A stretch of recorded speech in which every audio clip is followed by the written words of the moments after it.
আজকে আরো বেশি ভালো হয়ে গেছি। আমি যদিও আপনারা জানেন আমার চোখের অপারেশন হয়েছে, আমাকে দেখতে আমার ফ্রেন্ডরা আসছে, এখন আমার কাছে আরো বেশি ভালো লাগছে। আসসালামু আলাইকুম, কেমন আছেন সবাই? আলহামদুলিল্লাহ, আমিও ভালো আছি।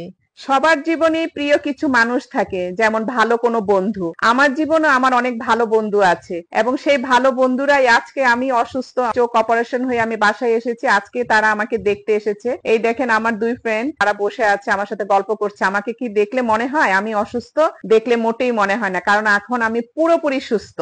আমার জীবনে যে ভালো ফ্রেন্ডরা আছে তারা সব সময় শুধু আমার সুখে থাকে না, আমার দুঃখেও থাকে। আমি যখনই কোনো অসুখ বিসুখ বা কোনো ঝামেলার মধ্যে থাকি তখন তারা সবসময় আমার পাশে থাকে এবং আমাকে দেখতে চলে আসে বা আমার পাশে থেকে আমাকে সান্ত্বনা দেয়। যেটাই হোক, এইসব বন্ধুদেরকে আমি কখনোই ভুলতে পারবো না। আমার মনে হয় তাদের এই কথাগুলো যদি আজকে আমি না বলি তাদের প্রতি অন্যায় করা হবে। তো তারা আমাকে দেখতে এসেছে, অনেক কিছু সাথে করে নিয়ে এসেছে, অনেক রকমের ফল ফ্রুট নিয়ে এসেছে। এখন আমি তো এত রাত্রে এসেছে, আমিও চিন্তায় পড়ে গেলাম তাদেরকে আমি কি খাবার দিব। তাড়াতাড়ি আমার ফ্রোজেন করা আম ছিল, সেগুলো বের করে তাদেরকে জুস বানিয়ে দিলাম। সাথে তারা তরমুজ নিয়ে এসেছিল, সেই তরমুজ কেটে তাদেরকে তরমুজ দিলাম। তেহারির মাংস রান্না করা ডিপ ফ্রিজে আগে থেকেই ছিল, সেই মাংসটা তাড়াতাড়ি নামিয়ে খালেদার মাকে বললাম এটা দিয়ে তেহারি রান্না করা শুরু করে দাও। তারপর আপনাদের ভাইজান আবার এদিকে রেস্টুরেন্টে পাঠিয়ে দিয়েছে লোক। ওরা আসবে আমাকে আগে থেকে বলে নাই, কিন্তু ওরা খাবেও না, আমাকে খুব বারণ করতেছিল কিছুই খাবে না। রাত্রেবেলা না খেয়ে যাবে সেটা তো আমি মেনে নিতে পারবো না। আমরা সেভাবে একটু ব্যবস্থা করলাম। বাসায় জালি কাবাব ছিল ফ্রোজেন করা, সেগুলো ভেজে দিলাম, ডিম সিদ্ধ করলাম,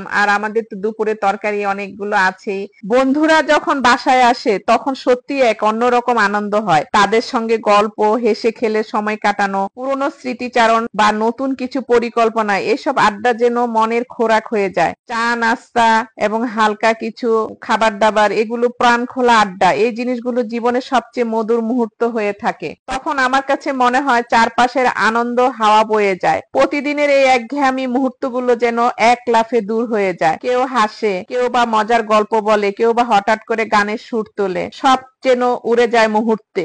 পুরনো স্কুল লাইফের কথা, কলেজের মজার মজার ঘটনার কথা, পাড়ার স্মৃতি, সব মিলিয়ে এক জমজমাট আড্ডা জমে ওঠে। আর সবচেয়ে ভালো লাগে আমি যদি রান্না করে তাদের সামনে পরিবেশন করে তাদেরকে খাওয়াতে পারি। এটার চেয়ে আনন্দ মনে হয় আমার আর অন্য কোনো কিছুতেই আসে না। তখন টেবিলে বসে আমরা হাসি, গল্প, খাওয়া দাওয়া, এটাই আমার কাছে মনে হয় বন্ধুত্বের আসল রূপ। আমি বিশ্বাস করি মেহমান মানি বরকত, তাই তাদের আপ্যায়নে আমরা দেই মন ভরা আন্তরিকতা। খাবারটা শুধু রান্না নয়, সেটা ভালোবাসারও একটা বহিঃপ্রকাশ। এখন সময় সেই ভালোবাসা পাতে তুলে দেওয়ার।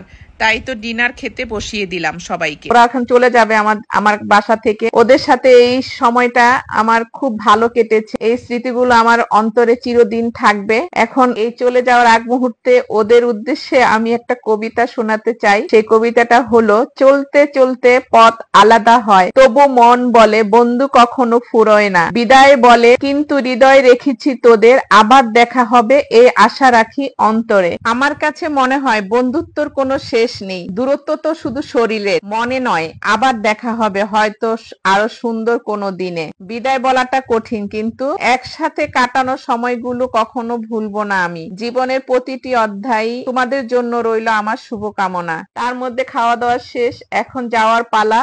এই স্মৃতিগুলো আমার অন্তরে চিরদিন থাকবে। আজকের ভিডিওটা আমি এখানেই শেষ করব। আজকের ভিডিওটা আপনাদের কাছে কেমন লেগেছে? যদি ভালো লেগে থাকে অবশ্যই কমেন্টস করে আমার পাশে থাকবেন। আজকের মতো বিদায় নিচ্ছি, সবাই ভালো থাকবেন। আল্লাহ হাফেজ।